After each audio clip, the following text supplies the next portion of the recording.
नमस्कार, मैं हूं आपके साथ निलोफर अंसारी और आप देख रहे हैं सच की परछाई न्यूज। आइए नजर डालते हैं आज की बड़ी खबर पर। सबसे पहले तो मैं आप सभी का बहुत बहुत धन्यवाद करता हूं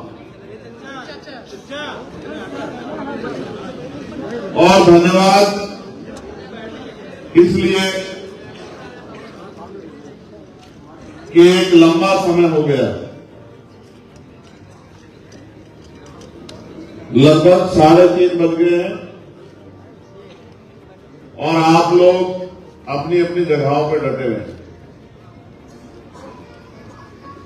मैं अपनी बात को शुरू करने से पहले हक वंचित बहुजन समाज में जन्मे सभी संतों, गुरुओं और महान पुरुषों को नमन करता हूं और मैं बार बार कहता हूं कि नमन करने का मेरा कारण यह है कि जब मैं उनके जीवन को देखता हूं तो मुझे एहसास होता है कि अगर ये ना होते तो हम ना होते। उनका एक एक पल, उनके जीवन का संघर्ष, उनका समर्पण, उनका त्याग इस बात की गवाही है कि मुल्क इतनी आसानी से ना आजाद हुआ और ना मुल्क में इतनी आसानी से हक वंचित कमजोर वर्ग के लोगों को अधिकार मिले। इसके लिए बहुत कीमत चुकानी पड़ी। मैं बहुत सारा धन्यवाद और शुक्रिया अदा करूंगा जो इतनी शानदार जो है इस महफिल में जो इतने शानदार चेहरे इस स्टेज पे बैठे हैं, मैं दिल की गहराई से का बहुत बहुत धन्यवाद करता हूं।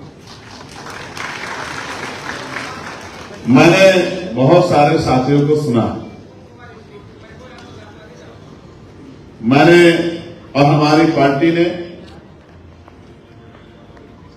आपके एक एक मसले को नोट किया।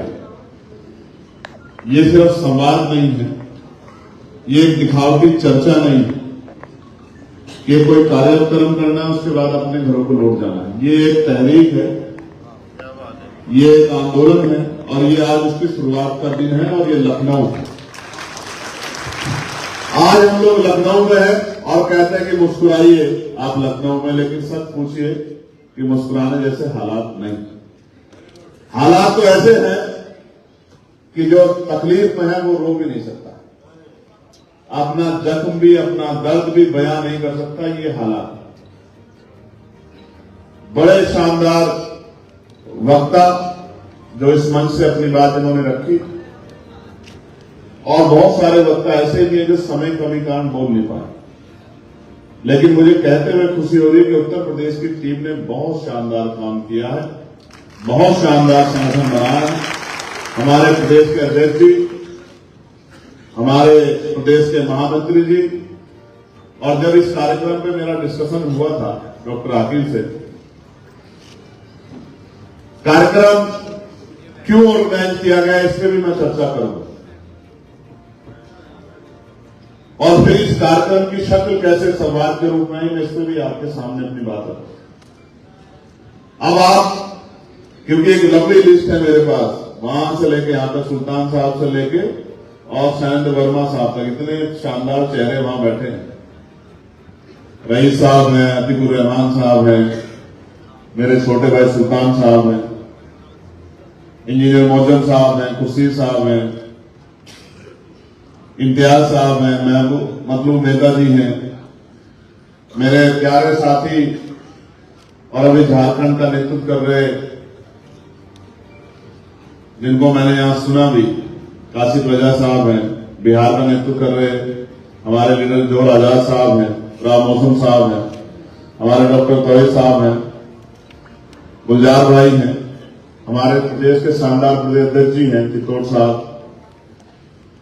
डॉक्टर आकिब साहब हैं, फिर सौरभ किशोर जी हैं, मेरे बड़े भाई एहसान कुरैशी साहब बैठे हैं जो मेरे जिले के भी हैं और उनका बहुत सारा प्यार मुझे हमेशा से मिलता रहा है। निजाम चौधरी साहब हैं, पूर्व विधायक, और इनके वालिद साहब भी हमारे क्षेत्र के बहुत बड़े नेता हैं, वो तबियत की खराबी की वजह से नहीं आ पाए। नवाजिश खान साहब यहाँ हमारे बीच मौजूद है, बीडी नकवी साहब हैं। आप साहब से मेरा आज ही तारुफ हुआ जब मैं आपको यहां सुन रहा। सेनेटर वर्मा साहब तो तमाम जिम्मेदार लोग बैठे हैं। पिछली पंक्तियों में भी हमारी बहुत शानदार लीडरशिप है। मेरठ के लोग हैं, नगीना के लोग हैं, मुरादाबाद के लोग हैं, क्योंकि बुलाया तो सभी लोगों को, गाजियाबाद तक के लोग बैठे हुए। और सबसे पहले तो आप लोग मेरी बात शुरू होने से पहले नगीना के लोग आप दोनों हाथ खड़े करके धन्यवाद बोलो। धन्यवाद नगीना वालों। प्यारे साथियों, यहां की जो लीडरशिप है इस मंडल की, आदिल साहब, सोहेल साहब, जोहर साहब, जुबैर साहब, जुनेर साहब, सावेद साहब, अब्दुल महमूद साहब, रियाज भाई, मुबीन भाई, आरिफ भाई, अनीस गाजी साहब, साहिल खान, दिलावर शेख साहब, किस्मत अली साहब, हमारे सांसद प्रतिनिधि भी यहां मौजूद हैं हमारी लोकसभा के, और हमारे लोकसभा के जिला पंचायत सदस्य और तमाम सीनियर नेता भी यहां मौजूद। सम्मानित पत्रकार साथियों, मैं मेन स्ट्रीम मीडिया के साथियों के साथ, वो भी आज सुबह से कह रहे हैं सर इतना समय किसी का इंतजार नहीं करते हैं, जल्दी बोल लो जल्दी बोल लो। और हमारे छोटे छोटे परिवारों से निकल के आज गांव गली देहात के जरिए असल खबरों पे बहुत बेहतरीन प्रकाश डालने वाले मैं मीडिया के, यूट्यूब मीडिया के साथियों का भी बहुत बहुत धन्यवाद करता हूं कि उन लोगों ने भी कंपटीशन तो बना दिया है, इस बात को तो नकारा नहीं जा सकता। आज तक तो कई बार उनके चैनल से उठा के खबर मेन स्ट्रीम मीडिया के लोग चलाते। मेरे याद, मैंने लास्ट टाइम एक भाषण दिया था कावड़ के समय, और मेरा भाषण, क्योंकि मैं वकील हूं तो मैं संविधान के खिलाफ जाके एक शब्द नहीं करता। इस मंच से बहुत सारी बातें की गई, सबसे मैं सहमत हो सकता हूं, उनके व्यक्तिगत विचार भी हो सकते हैं, लेकिन क्योंकि मैं संवैधानिक पद पे हूं और मैं संवैधानिक तरीके को ही सही तरीका मानता हूं, तो मैंने तब दिया था एक बयान एक गांव में नजीबाबाद के, और वो बयान ये था, आज भी वो तार्किक है। आज जब मैं उस बयान को दोहराऊंगा तो भी मीडिया हो सकता है पता नहीं क्या क्या कहकर चलाए, लेकिन आज भी मैं उस स्टैंड पर खड़ा हूं। मैं एडवोकेट चंद्रशेखर आजाद ये मानता हूं कि भारत का संविधान सभी को बराबर की आजादी देता है, सभी को बराबर के हक देता है, सभी को बराबर के अवसर देता है। और आज भी मैं इस बात को दोहराते हुए कहता हूं कि भारत में बहुत बड़े पैमाने पे धार्मिक अल्पसंख्यकों में मुसलमानों की, जैनों की, सिखों की, बौद्धिस्टों की, ईसाइयों की धार्मिक आजादी को छीना जा रहा है। मुझे इस बात को कहने में कोई शिकायत नहीं है, ये हो रहा है आंखों के सामने।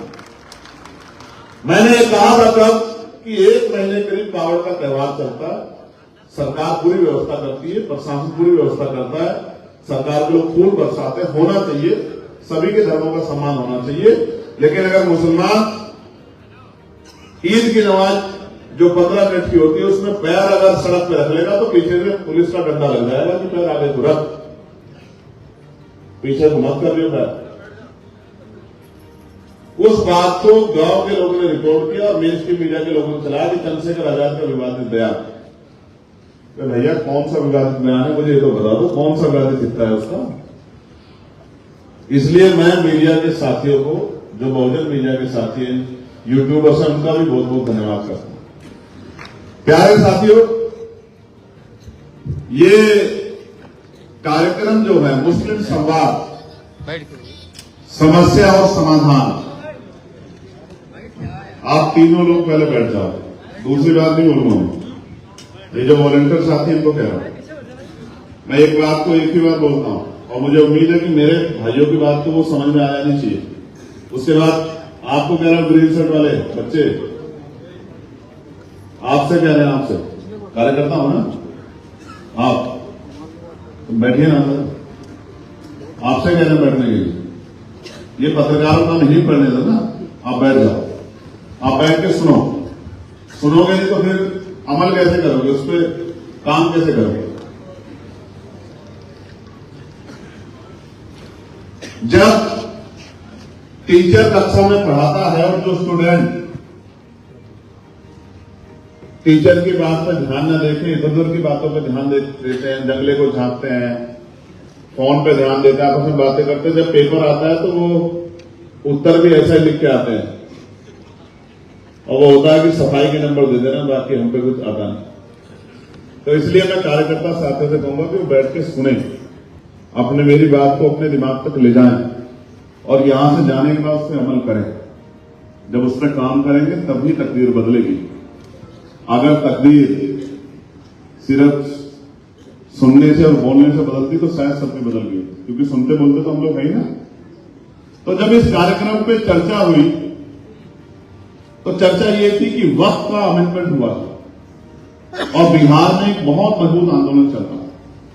बिहार में जिन संगठनों ने आंदोलन को कॉल किया उन्होंने मुझे भी बुलाया।